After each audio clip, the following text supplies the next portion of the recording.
எனக்கு பிரியமானவர்களே, உங்களுடைய கண்கள் திறக்கப்படும். உங்களுக்கு ரகசியங்களை வெளிப்படுத்துவார்.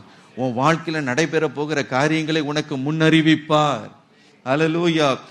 காரணம் ஏன் தெரியுமா? அந்த ஐக்கியம் கொள்ளும் பொழுது ஒன்றையும் அவர் மறைக்க மாட்டாராம்.